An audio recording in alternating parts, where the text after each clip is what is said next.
67 के चुनाव के बाद कांग्रेस की राज्यों में स्थिति बिगड़ने लगी थी। कांग्रेस राज्यों की सत्ता से बाहर निकलने लगी थी। अब कांग्रेस का राज्यों में वो दबदबा नहीं रह गया था जो पहले था। अब राज्यों में कांग्रेस का वो दबदबा नहीं रह गया था जो पहले था।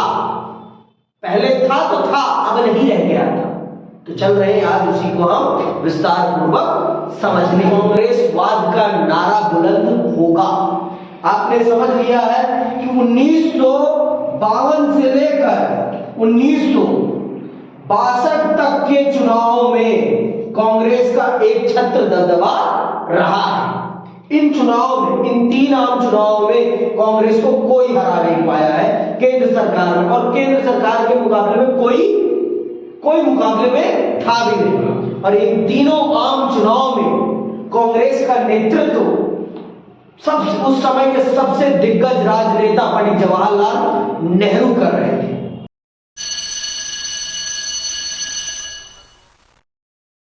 कांग्रेस किस प्रकार से पहले 3 आम चुनाव में हावी रहती है। ऐसा नहीं है कि चौथे चुनाव में भी, चौथा जो आम चुनाव होगा उसमें भी वही केंद्र में आएगी, पर राज्य के चुनाव में परिस्थितियां बदलने लगेंगी। राज्य के चुनाव में कांग्रेस की स्थिति कमजोर पड़ने लगेगी और गैर कांग्रेसवाद का नारा बुलंद होगा। आपने समझ लिया है कि 1952 से लेकर 1962 तक के चुनाव में कांग्रेस का एक छत्र दबदबा रहा है। इन चुनाव में, इन 3 आम चुनाव में कांग्रेस को कोई हरा नहीं पाया है केंद्र सरकार में, और केंद्र सरकार के मुकाबले में कोई मुकाबले में था भी नहीं। और इन तीनों आम चुनाव में कांग्रेस का नेतृत्व उस समय के सबसे दिग्गज राजनेता पंडित जवाहरलाल नेहरू कर रहे थे। उस समय के सबसे दिग्गज नेता पंडित जवाहरलाल नेहरू कर रहे थे, जिस कारण से कांग्रेस को किसी भी प्रकार की समस्या का सामना नहीं करना पड़ रहा था। लेकिन 1967 के चुनाव में, 1967 का चौथा आम चुनाव जो होने वाला है, इस चुनाव में प्रधानमंत्री 2 बार बदले जा चुके हैं और एक नई पीढ़ी प्रधानमंत्री की छवि के रूप में जनता के सामने जा रही है, जिसने सिर्फ 1 साल अभी सत्ता को सही ढंग से संभाला है। और आपने देखा इस 1962 से लेकर 1967 के बीच में भारत ने 2 बड़े युद्ध लड़ दिए हैं। एक हारा है और एक जीता। देश खाद्य संकट से बाहर निकल रहा है। मॉनसून संकट आया था। देश में बेरोजगारी बड़े स्तर पर है, औद्योगिक विकास कुछ भी नहीं है। ये सारी समस्याएं देश में विद्यमान है।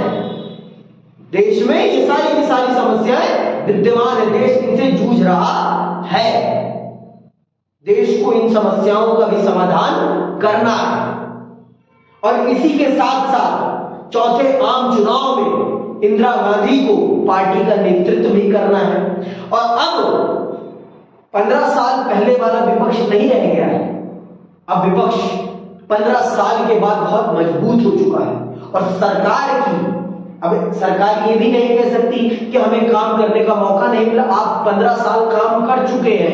संवैधानिक रूप से आपको 15 साल काम करने का मौका मिल चुका है। तो 15 साल में बहुत कुछ बदला जा सकता है।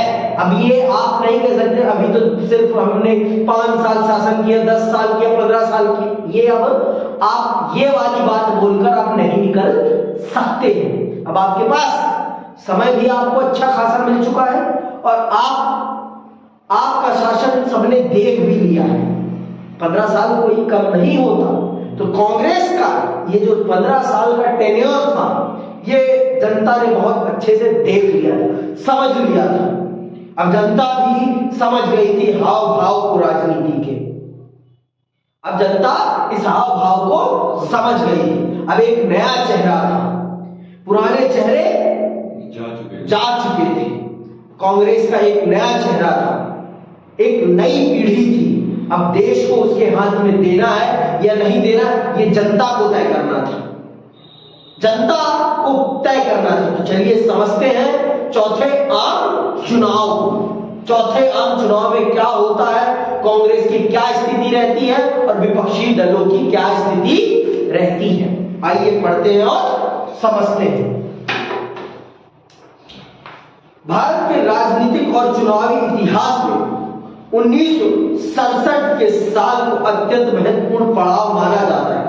दूसरे अध्याय में आप पढ़ चुके हैं कि 1952 के बाद से पूरे देश में कांग्रेस का राजनीतिक दबदबा कायम था। मैंने आपको पहले बता दिया 1952 से लेकर 62 तक के चुनाव में कांग्रेस केंद्र में भी थी और कांग्रेस राज्य सरकारों में भी थी। कांग्रेस का कोई दबदबा, कोई भी मुकाबला नहीं था कहीं भी। कांग्रेस ही चारों तरफ थी, कांग्रेस ही चारों तरफ थी। लेकिन 1962 के बाद, 1967 के चुनाव के बाद कांग्रेस की राज्यों में स्थिति बिगड़ने लगी थी। कांग्रेस राज्यों की सत्ता से बाहर निकलने लगी थी। अब कांग्रेस का राज्यों में वो दबदबा नहीं रह गया था जो पहले था। अब राज्यों में कांग्रेस का वो दबदबा नहीं रह गया था जो पहले था। पहले था तो था, अब नहीं रह गया था। तो चल रहे हैं आज उसी को हम विस्तार पूर्वक समझने। चलिए पढ़िए। चुनाव का संदर्भ। चौथे आम चुनाव के आने तक देश में बड़े बदलाव हो चुके थे। 2 प्रधानमंत्रियों का जल्दी जल्दी देहावसान हुआ और नए प्रधानमंत्री को पद संभाले हुए अभी पूरे 1 साल का अरसा भी नहीं गुजरा था। साथ ही इस अंडरलाइन करना इन सब बातों को, इस प्रधानमंत्री को राजनीति के लिहाज से कम अनुभवी माना जाता रहा था। इस अध्याय में पूर्ववर्ती हिस्से और तीसरे अध्याय की चर्चा के क्रम में आप यह बात जान चुके हैं कि इस अरसे में देश गंभीर आर्थिक संकट में था।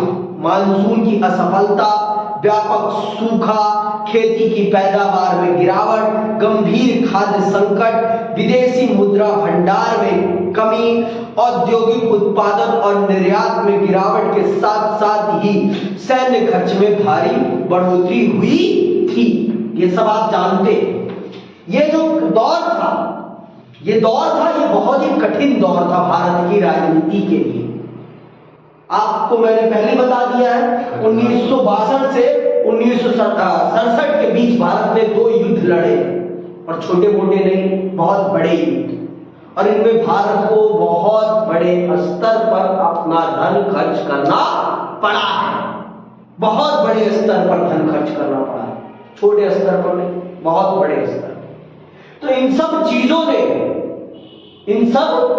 ने भारत को अंदरूनी तौर पर बहुत ज्यादा आर्थिक संकट में डाल रखा था। और इस समय भारत का प्रधानमंत्री बनना मतलब अंगारों पे चलने के समान था। अंगारों पे चलने के समान था इस समय भारत का प्रधानमंत्री बनना।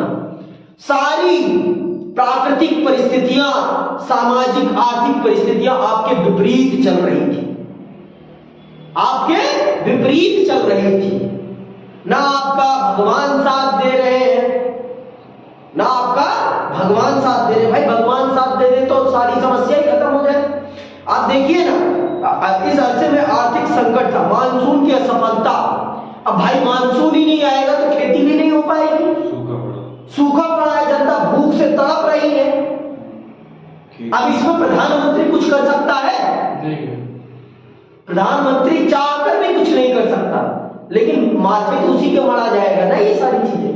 देश में कोई भी संकट आएगा तो उसकी जिम्मेवारी लेने का काम किसका है? प्रधानमंत्री का है। कैसे भी जुगाड़ करे लेकिन करे, क्योंकि उसके पास राजनीतिक अमला है, वो राजनीतिक तौर पर ताकतवर व्यक्ति है, उसका काम है इन सब चीजों को सही कराना। इन सब चीजों को सही कराना उसका काम है। आप देखिए सूखा पड़ा हुआ है, व्यापक सूखा है, खेती की पैदावार में गिरावट है, गंभीर खाद्य संकट है। ये सारी की सारी समस्या एक ही चीज से पैदा हो रखी है। खाद्य संकट क्यों है? क्योंकि भारत में खेती नहीं हो पा रही। क्यों नहीं हो पा रही है? क्योंकि सूखा, मानसून नहीं है, मानसून ही नहीं है, वर्षा ही नहीं हो रही। वर्षा नहीं होगी तो पैदावार क्या होगी? खाद कुछ नहीं होगी। ये तो हकीकत है भाई। हमारे देश की खेती आज भी किस पर निर्भर है? मानसून पर निर्भर है। मानसून अच्छा आएगा तो खेती अच्छी होगी, और खेती अच्छी होगी तो सबके पेट भी भरे पड़े रहेंगे, सबके पेट भी भरे पड़े रहेंगे। और अगर खेती अच्छी नहीं होगी तो कुछ भी कर लो, कुछ नहीं होने वाला, कुछ नहीं होने वाला। जो करना है कर लो भाई। समझ नहीं बात? आगे सुनो। और 2 युद्धों के कारण सैन्य खर्च हद से ज्यादा हो गया है।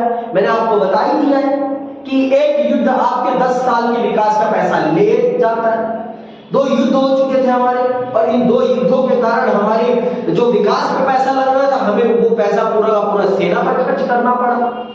वो पूरा का पूरा पैसा हमें सेना पर खर्च करना पड़ा, अपनी बॉर्डर की सिक्योरिटी पर खर्च करना पड़ा।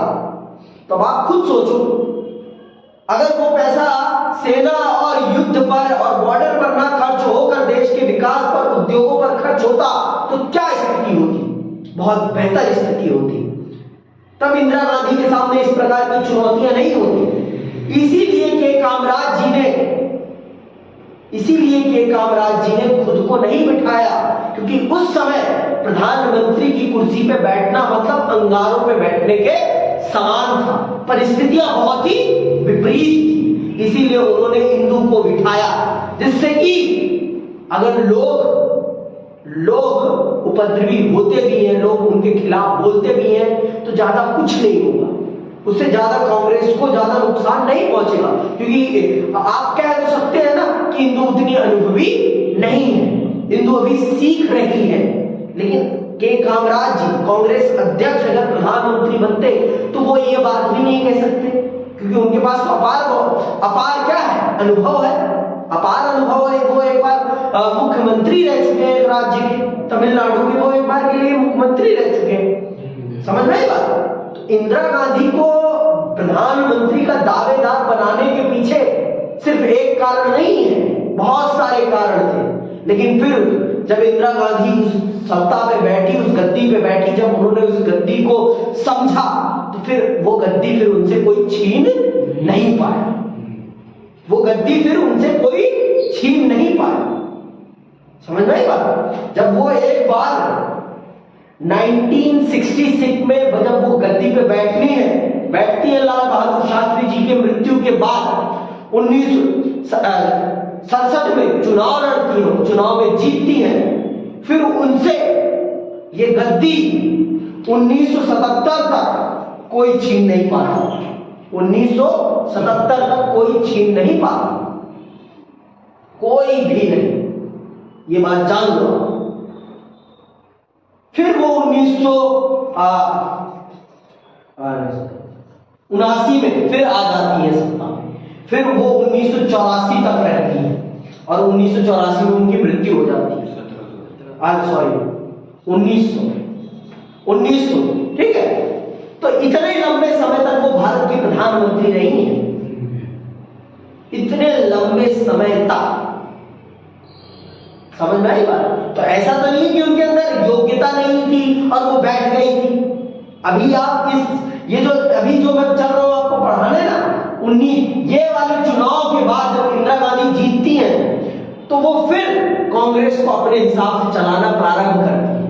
पहले साल में तो उन्हें चीजें समझने में ही समय लग गया, इसलिए वो अपने वरिष्ठ नेताओं के हिसाब से चलती रही, जिससे कि उनके वरिष्ठ नेता उन पर क्या रख सके? विश्वास रख सके, और अगले चुनाव में उन्हें पार्टी के प्रधानमंत्री पद का उम्मीदवार बनाएंगे। अगर आज मैं घपला कर दूंगा तो अगली बार मेरे को आप सपोर्ट करोगे?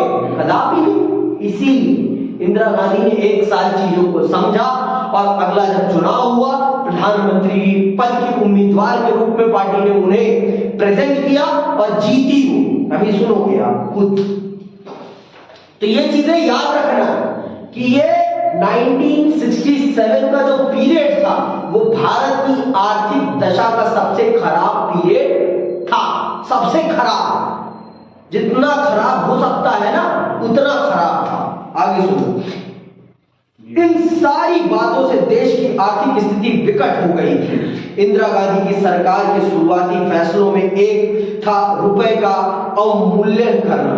माना गया कि रुपए का अवमूल्यन अमेरिका के दबाव में किया गया। पहले के वक्त में एक अमेरिकी डॉलर की कीमत 5 रुपए थी, जो अब बढ़कर 7 रुपए हो गई। भारत के पैसे की कीमत को घटाया गया। इसे कहते हैं अवमूल्यन। क्या कहा जाता है? अवमूल्यन। इसे क्या कहते हैं? अवमूल्यन। पहले भारत का 1 रुपया और अमेरिका का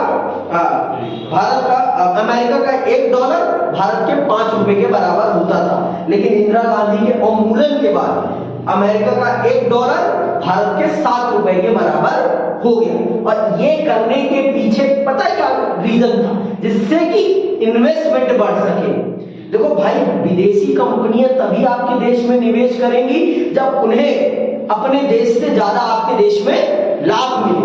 जब तक उन्हें आपके देश में लाभ नहीं मिलेगा तब तक वो क्यों आएंगे आपके देश में? और ये तभी होगा जब आपके पैसे की कीमत उनके पैसे से कम हो। उनके पैसे से कम हो। जहां उन्हें वहां खर्च करने पर $1 में 1 मजदूर मिलता हो, यहां वो अगर $1 खर्च कर रहे हैं तो वहीं 2 मजदूर मिल जाए, तब वो आएंगे। तो इसीलिए इंदिरा गांधी को ये करना पड़ा, जिससे कि विदेशी निवेश बढ़ाया जा सके भारत में और चीजों को, आर्थिक समस्याओं को खत्म किया जा सके। आगे सुनो, आर्थिक स्थिति की विकटता के कारण कीमतों में तेजी से इजाफा हुआ। लोग आवश्यक वस्तुओं की कीमतों में वृद्धि, खाद्यान्न की कमी, बढ़ती हुई बेरोजगारी और देश की दयनीय आर्थिक स्थिति को लेकर विरोध पर उतर आए। देश में अक्सर बंद और हड़ताल की स्थिति रहने लगी। ये मैं कब का बता रहा हूं आपको? 1967 के बाद की राजनीति के बारे में बता रहा हूं मैं आपको। 1967 के बाद भारत में इस प्रकार की स्थितियां हो गई थी। और ये सारी स्थितियां इसलिए हुई थी क्योंकि भारत को युद्ध में अपनी सेना पे बहुत ज्यादा पैसा खर्च करना पड़ा था और मॉनसून भी आपके खिलाफ था। प्राकृतिक परिस्थितियां भी आपके खिलाफ थी। अगर एक बार के लिए प्राकृतिक परिस्थितियां आपके पक्ष में होती तो चलो एक बार के लिए चीजें सही की जा सकती थी, लेकिन सब कुछ आपके खिलाफ चल रहा था, सब कुछ। अब आप बताओ, जब आपके खिलाफ भगवान ही चल रहे तो आप कुछ कर पाओगे? कुछ नहीं कर पाओगे। तो इंदिरा गांधी के साथ वही हो रहा था। देश में चीजों की कीमतें बढ़ रही थी, जनता खूब हो हल्ला मचा रही थी। भाई जनता भी तो मजबूर थी ना, उसकी जेब में पैसा ही नहीं था, वो क्या खरीदे क्या खाए? वो भी बेरोजगारी फैली पड़ी थी। बेरोजगारी क्यों फैली पड़ी थी? क्योंकि देश ने जो पैसा उसे देश के उद्योगों पे लगाना था, जो पैसा नए विश्वविद्यालयों को खोलने पे लगाना था, वो पैसा भारत को कहां लगाना पड़ गया था? युद्ध में लगाना पड़ गया था, सेना के विकास में लगाना पड़ गया था, जिस कारण से बेरोजगारी, महंगाई बहुत बढ़ गई थी भारत में इस पीरियड में। आगे सुनो, सरकार ने इसे कानून और व्यवस्था की समस्या माना ना कि जनता की बदहाली की अभिव्यक्ति। इससे लोगों की नाराजगी बढ़ी और जन विरोध ने ज्यादा उग्र रूप धारण किया। साम्यवादी और समाजवादी पार्टी ने व्यापक समानता के लिए संघर्ष छेड़ दिया। आप अगले अध्याय में पढ़ेंगे कि मार्क्सवादी कम्युनिस्ट पार्टी से अलग हुए साम्यवादियों के एक समूह ने मार्क्सवादी लेनिनवादी भारतीय कम्युनिस्ट पार्टी बनाई और सशस्त्र कृषक विद्रोह का नेतृत्व किया। साथ ही इस पार्टी ने किसानों के बीच विरोध को संगठित किया। इस अवधि में गंभीर किस्म के हिंदू मुस्लिम दंगे भी हुए। आजादी के बाद से अब तक इतने गंभीर सांप्रदायिक दंगे नहीं हुए थे।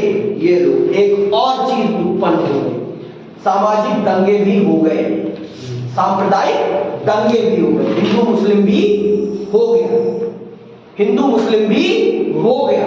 भारत की सबसे बड़ी समस्या, भारत की सबसे बड़ी समस्या है ये भारत और समस्याओं से एक बार के लिए निपट भी सकता है, लेकिन इस समस्या से कभी नहीं निपट पाता, क्योंकि जब धर्म की बात आती है लोग सोचना ही बंद कर देते हैं और अंधे होकर, बहरे होकर धर्म के बारे में काम करने लग जाते हैं। धर्म के बारे में बिना सोचे बिना समझे काम करते हैं, जैसे समझते हैं कि उनके तलवार उठाने से धर्म बच जाएगा, उनके तलवार उठाने से धर्म बच जाएगा। और धर्म तलवार उठाने से नहीं बचता, धर्म बचता है किताब उठाने से।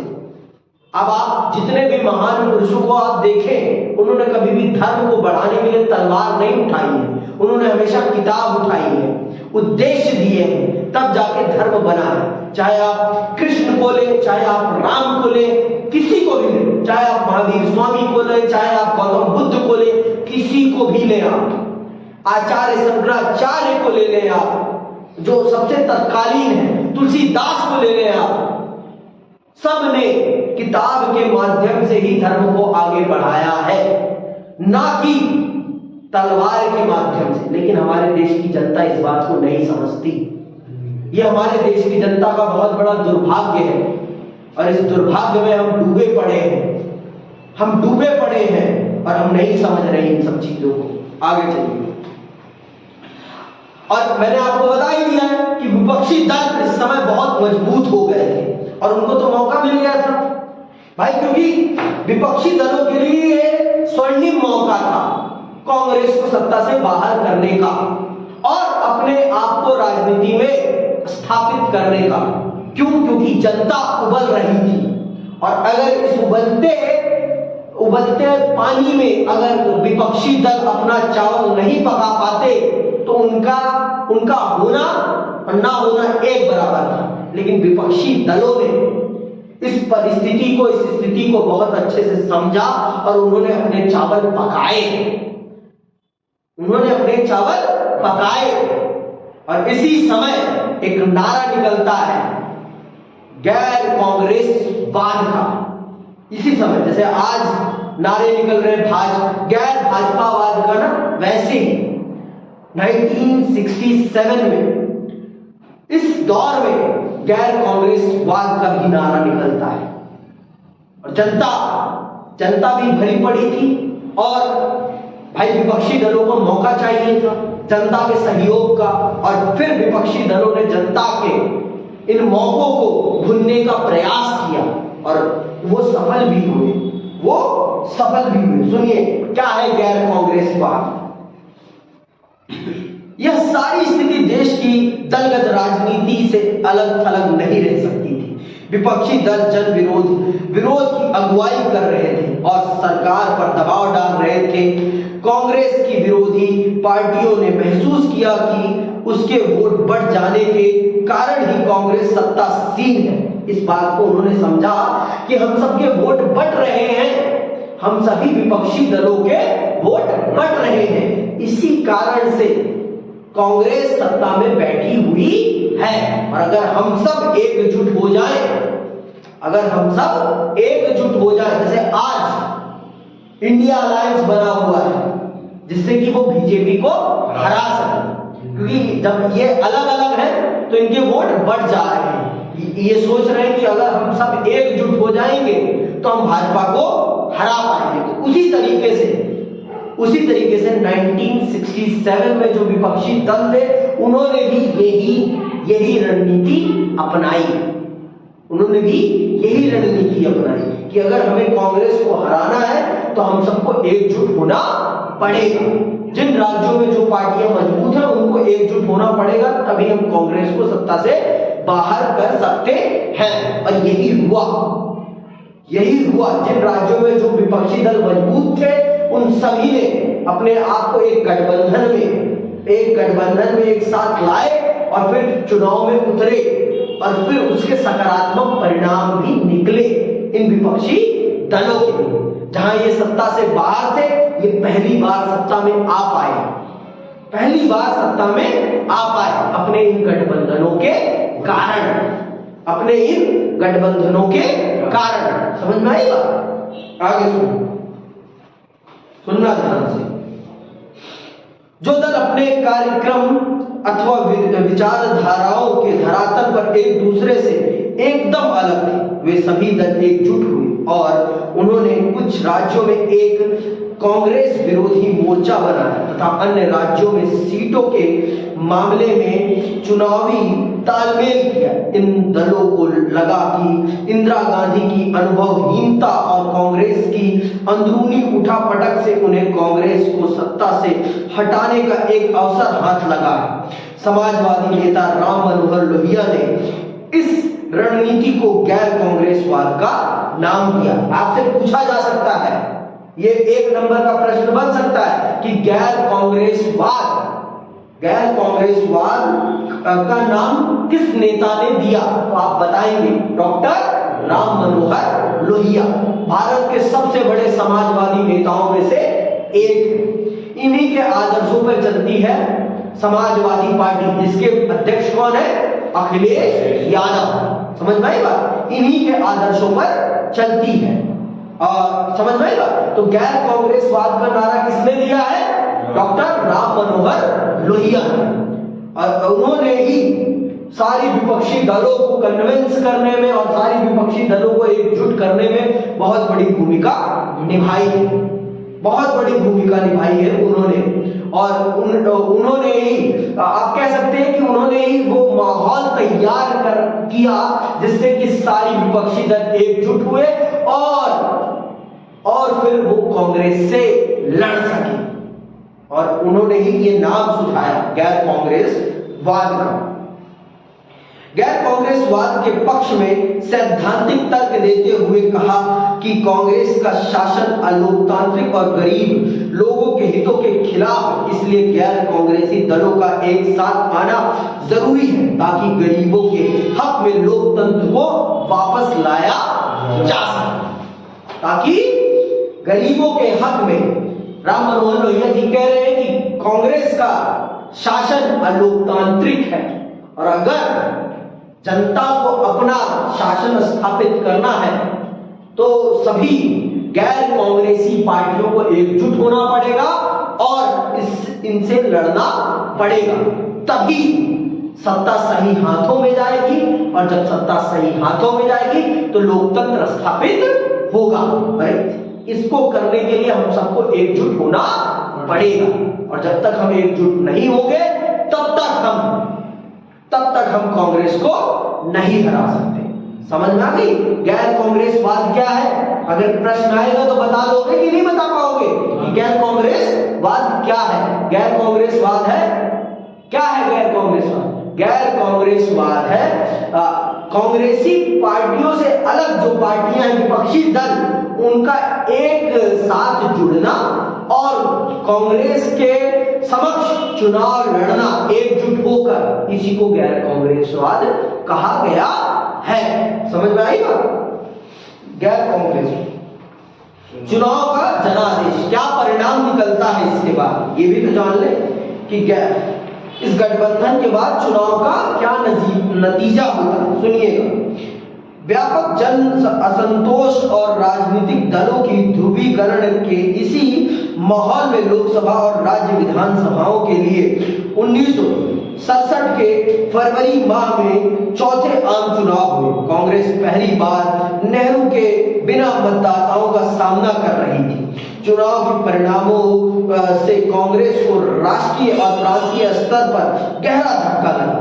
तत्कालीन अनेक राजनीतिक पर्यवेक्षकों ने चुनाव परिणामों को राजनीतिक भूकंप की संज्ञा दी। किस चुनाव के परिणामों को? 1967 के चुनाव को क्या कहा गया है? राजनीतिक भूकंप। क्यों? क्योंकि आप ये समझिए कि इस चुनाव में आज तक जो नहीं हुआ था वो हो गया। कांग्रेस बहुत सारे राज्यों में हार गई थी, बहुत सारे राज्यों में, और उसे पहली बार लोकसभा के चुनाव में बहुत कम सीटें मिली थी। बहुमत तो मिल गया था लेकिन बहुत ही कम। सुनिएगा, आपको पता चलेगा। कांग्रेस को जैसे तैसे लोकसभा में बहुमत तो मिल गया था लेकिन उसको प्राप्त मतों के प्रतिशत तथा सीटों की संख्या में भारी गिरावट आई थी। अब से पहले कांग्रेस को कभी ना तो इतने कम वोट मिले थे और ना ही इतनी कम सीटें मिली थी। इंदिरा गांधी के मंत्रिमंडल के आधे मंत्री चुनाव हार गए थे। तमिलनाडु से कामराज, महाराष्ट्र से एस.के. पाटिल, पश्चिम बंगाल के अतुल्य घोष और बिहार के भी सहाय जैसे राजनीतिक दिग्गजों को मुंह की खानी पड़ी थी। अब आप देख लीजिए तो के कामराज कांग्रेस अध्यक्ष हार गए थे, कांग्रेस के अध्यक्ष हार गए थे चुनाव, तो और सबकी तो बात ही छोड़। कांग्रेस के बड़े बड़े दिग्गज इस चुनाव में हार गए थे। इसीलिए इस चुनाव को क्या कहा गया है? इस चुनाव के परिणाम 1967 के चुनाव के परिणामों को क्या कहा गया है? राजनीतिक भूकंप कहा गया, क्योंकि इस चुनाव ने बहुत सारी चीजों को बदल दिया, बहुत सारी चीजों को बता दिया कि अहंकार करना अच्छी बात नहीं है, अहंकार करना अच्छी बात नहीं है। सत्ता हमारी है, हम जिसे चाहेंगे हम उसे देंगे। अगर आप हमारी इच्छाओं के अनुसार काम नहीं करेंगे तो आपके हाथ में सत्ता नहीं रहेगी, आपके हाथ में सत्ता नहीं रहेगी, आपसे सत्ता को छीन लिया जाएगा। इसीलिए अगर सत्ता में रहना है तो हमारी आकांक्षाओं को पूरा करना आपका परम कर्तव्य होना चाहिए, आपका परम कर्तव्य होना चाहिए। और अगर आप अपने इस कर्तव्य का निर्वहन सही ढंग से नहीं करेंगे तो आपको सत्ता से बाहर करने में समय नहीं लगेगा। समझ में आई बात? आगे सुनिए, अगला पेज खोलते हैं। चलो, राजनीतिक बदलाव की यह नाटकीय स्थिति आपको राज्यों में और ज्यादा स्पष्ट नजर आएगी। कांग्रेस को 7 राज्यों में बहुमत नहीं मिला। सुन लो, कांग्रेस को 7 राज्यों में बहुमत नहीं मिला। 2 अन्य राज्यों में दल बदल के कारण यह पार्टी सरकार नहीं बना सकी। जिन 9 राज्यों में कांग्रेस के हाथ से सत्ता निकल गई थी, वे देश के किसी एक भाग में कायम राज्य नहीं थे। ये राज्य पूरे देश के अलग अलग हिस्सों में थे। कांग्रेस पंजाब, हरियाणा, उत्तर प्रदेश, मध्य प्रदेश, बिहार, पश्चिम बंगाल, उड़ीसा, मद्रास और केरल में केरल में सरकार नहीं बना सकी। मद्रास प्रांत, अब इसे तमिलनाडु कहा जाता है, में एक क्षेत्रीय पार्टी द्रविड़ मुन्नेर कज़गम पूर्ण बहुमत के साथ सत्ता पाने में कामयाब रही। द्रविड़ डीएमके इसे कहते हैं, ठीक है। डीएमके हिंदी विरोधी आंदोलन का नेतृत्व करके सत्ता में आई थी। यहाँ के छात्र हिंदी को राजभाषा के रूप में केंद्र द्वारा अपने ऊपर थोपने का विरोध कर रहे थे और डीएमके ने उनके इस विरोध को नेतृत्व प्रदान किया था। चुनावी इतिहास में यह पहली घटना थी जब किसी गैर कांग्रेसी दल को किसी राज्य में पूर्ण बहुमत मिला। तो भारत में पहली गैर कांग्रेसी पार्टी डीएमके है जिसे मद्रास में पूर्ण बहुमत की सरकार बनाई। इससे पहले तक किसी भी गैर कांग्रेसी पार्टी ने पूर्ण बहुमत की सरकार नहीं बनाई थी, पूर्ण बहुमत की सरकार नहीं बनाई थी। और इन राज्यों में कांग्रेस की सरकार नहीं बनी। किनमें?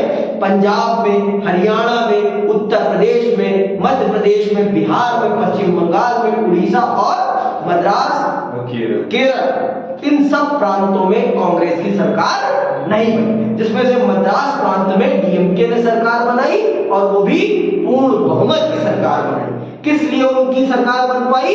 क्योंकि वहां पर बच्चे हिंदी को राजभाषा बनाए जाने का विरोध कर रहे थे। राजभाषा मतलब समझते हो? ऑफिशियल लैंग्वेज, भारत की ऑफिशियल लैंग्वेज बनाए जाने का विरोध कर रहे थे। भारत की ऑफिशियल लैंग्वेज हिंदी नहीं हो सकती है, इस चीज का विरोध कर रहे थे। तो डीएमके ने उस विरोध का नेतृत्व किया था। नेतृत्व, समर्थन नहीं, नेतृत्व किया था कि हाँ, नहीं बननी चाहिए हिंदी भारत की ऑफिशियल लैंग्वेज है तो, लेकिन उसके साथ इंग्लिश को भी अटैच किया गया। ठीक है, आगे सुनो। कहां से? अन्य 8 राज्यों में विभिन्न गैर कांग्रेसी दलों की गठबंधन सरकार बनी। उस समय आमतौर पर कहा जाता है कि दिल्ली से हावड़ा जाने के लिए ट्रेन पर बैठो तो यह ट्रेन अपने पूरे रास्ते में एक भी कांग्रेस शासित राज्य से होकर नहीं गुजरेगी। लोग कांग्रेस को सत्तासीन देखने के अभ्यस्त थे और उनके लिए यह एक विचित्र अनुभव था। तो क्या मान लिया जाए कि कांग्रेस का दबदबा खत्म हो गया? जी नहीं, कोई मानने की जरूरत नहीं। अभी परिस्थितियां बदलेंगी, परिस्थितियां बदलेंगी। जब जनता देखेगी कि ये सरकारें जिन वादों के साथ आई थी उन वादों को पूरा नहीं कर पा रही, तो फिर जनता को कांग्रेस की तरफ ही जाना पड़ता है। फिर जनता को कांग्रेस की तरफ जाना पड़ता है। क्यों? क्योंकि ये सारी की सारी गठबंधन की सरकारें थी। सिर्फ मद्रास को छोड़कर, मद्रास प्रांत में डीएमके की जो सरकार थी वो पूर्ण बहुमत थी, और जितने भी राज्यों में गैर कांग्रेसी सरकारें बनी थी वो सारी की सारी गठबंधन सरकारें थी। और कुछ समय बाद इन सरकारों में सत्ता का कलह होना स्टार्ट हो जाता है, आपस में ही ये लड़ने लगते हैं। और आपस में लड़ने के कारण जनता समझ जाती है कि अभी विपक्षी दलों को सत्ता में बिठाया नहीं जा सकता, ये अभी काबिल नहीं है उसके कि इनको सत्ता में बिठाया जाए, क्योंकि इनके अंदर अभी इंटरनल स्टेबिलिटी नहीं है। ये अंदरूनी तौर पर अभी बहुत ही कमजोर है और इनकी कमजोरी का फायदा कांग्रेस को होगा। इससे बढ़िया इनको ना बिठाया जाए, नहीं तो जो हमारा विकास हो रहा था वो विकास भी बंद हो जाए, क्योंकि ये आपस में लड़ते रहेंगे और ये काम कभी नहीं करेंगे। समझ में आई बात? अभी सुनो क्या है गठबंधन। गठबंधन तो जानते हो क्या होता है। 1967 के चुनाव से गठबंधन की परिघटना सामने आई। चूंकि किसी पार्टी को बहुमत नहीं मिला था, इसलिए अनेक गैर कांग्रेसी पार्टियों ने एकजुट होकर संयुक्त विधायक दल बनाया और गैर कांग्रेसी सरकारों को समर्थन दिया। इसी कारण इन सरकारों को संयुक्त विधायक दल की सरकार कहा गया।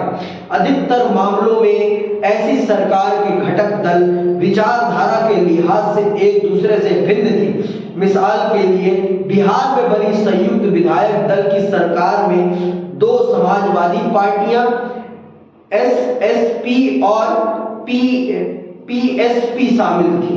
इनके साथ इस सरकार में वामपंथी सीपीआई और दक्षिणपंथी जनसंघ भी शामिल थी। जनसंघ आज के समय में कौन सी पार्टी है?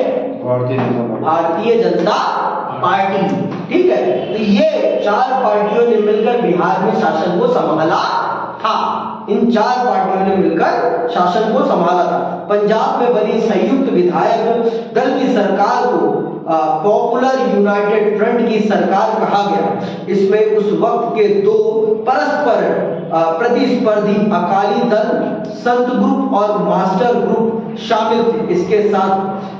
इसके साथ सरकार में दोनों साम्यवादी दल सीपीआई और सीपीआईएम, एसएसपी रिपब्लिकन पार्टी और भारतीय जनसंघ भी शामिल थे। पंजाब में देखिए इतने सारी पार्टियों ने मिलकर अपनी सरकार बनाई थी। दल बदल, अब ये क्या होता है? दल बदल क्या होता है ये भी जान लो कि दल बदल क्या होता है। 1967 के चुनाव की एक खास बात दल बदल भी है। इसने राज्यों में सरकारों के बनने बिगड़ने में बड़ी महत्वपूर्ण भूमिका निभाई। कोई जनप्रतिनिधि किसी खास दल के चुनाव चिन्ह को लेकर चुनाव लड़े और जीत जाए और चुनाव जीतने के बाद इस दल को छोड़कर किसी दूसरे दल में शामिल हो जाए तो इसे दल बदल कहते हैं। मान लो मैं कांग्रेस के सिंबल पर लड़ा, मान लो मैं कांग्रेस के सिंबल पर लड़ा और जीत गया, मान लो मैं जीत भी गया और जीतने के बाद मैं भाजपा में चला जाऊं, तो इसे क्या कहा जाए? इसे कहा जाएगा दल बदल। इसे कहा जाएगा दल बदल। आज के टाइम पे नहीं माना जाएगा, लेकिन पहले था, पहले ये संभव था। अब सरकार ने कानून बना दिया है, अगर एक विधायक या एक सांसद करता है तो उसकी सदस्यता को रद्द कर दिया जाता है। लेकिन लेकिन अगर 100, 50, 60, 10, 20 करते हैं तो उनकी सदस्यता रद्द नहीं होती। उनकी सदस्यता रद्द होना इतना आसान नहीं होता। एक करेगा तो उसको पनिशमेंट देना आसान है, लेकिन 10-20 करेंगे तो उनको पनिशमेंट देना आसान नहीं होता। समझ में आई बात? तो सुनो, ठीक है। 1967 के आम चुनाव के बाद कांग्रेस को छोड़ने वाले विधायकों ने 3 राज्यों हरियाणा, मध्य प्रदेश और उत्तर प्रदेश में गैर कांग्रेसी सरकारों को बहाल करने में अहम भूमिका निभाई। इस दौर में राजनीतिक निष्ठा की इस अदल बदल से आया राम गया राम का जुमला मशहूर हुआ। आया राम गया राम का जुमला इसी परिस्थिति पर लगाया गया। तो इसको समझ लेते हैं, ये आया राम गया राम वास्तविक रूप में किस नेता के लिए कहा गया है, ये जुमला किस नेता के लिए कहा गया। सुनना, आया राम गया राम विधायकों द्वारा तुरंत पार्टी छोड़कर दूसरी पार्टी में शामिल होने की घटना से भारत के राजनीतिक शब्दकोश में आया राम गया राम का जुमला दाखिल हुआ। इस जुमले की प्रसिद्धि के साथ एक खास घटना जुड़ी हुई है। वो घटना क्या है? 1967 के चुनावों के बाद हरियाणा के एक विधायक गयालाल ने राजनीतिक निष्ठा बदलने का जैसे एक कीर्तिमान ही स्थापित कर लिया। ये पूछा जा सकता है, आया राम गया राम जुमला किस विधायक के दल बदल के कारण राजनीतिक शब्दकोश में आया है? वो कौन है? गया लाल। क्या नाम है? गया लाल। और ये कहां से थे? हरियाणा से थे। ठीक है। उन्होंने एक पखवाड़े के अंदर 3 दफा अपनी पार्टी बदली। पहले वे कांग्रेस से यूनाइटेड फ्रंट में गए, फिर कांग्रेस में लौटे और कांग्रेस में लौटने के 9 घंटे के अंदर दोबारा यूनाइटेड फ्रंट में चले गए। कहा जाता है कि जब गया लाल ने यूनाइटेड फ्रंट छोड़कर कांग्रेस में आने की मंशा जाहिर की तो कांग्रेस के नेता राव वीरेंद्र सिंह ने उन्हें लेकर चंडीगढ़ में प्रेस के सामने घोषणा की, गया राम था अब आया राम है। गया लाल की इस हड़बड़ी को आया राम गया राम के जुमले में हमेशा के लिए दर्ज कर लिया गया। उनकी इस हड़बड़ी को लेकर बहुत से चुटकुले और कार्टून बने। बाद के समय में दल बदल रोकने के लिए संविधान में संशोधन किया गया। समझ में आ गई बात? तो आया राम गया राम जुमला किस घटना से संबंधित है? पूछा भी जा सकता है प्रश्न, एक प्रश्न के रूप में, 1 नंबर के प्रश्न के रूप में, आया राम गया राम जुमला किस घटना से संबंधित है? तो आप बताएंगे किससे? पार्टी। ये आप पार्टी बदल से संबंधित है। क्या है? पार्टी बदलने से संबंधित है। ठीक है, दल बदल से संबंधित, इसे क्या कहेंगे? दल बदल से संबंधित कांग्रेस से फिर उसके। हाँ ठीक, ये बताने की जरूरत नहीं। ये जुमला किस लिए प्रचलित हुआ है? तो ये जुमला किस लिए प्रचलित हुआ है? दल बदल के लिए, दल बदल के लिए। और ये जुमला किस विधायक के ऊपर सटीक है? वो है गया लाल। ठीक, और ये कहां से है?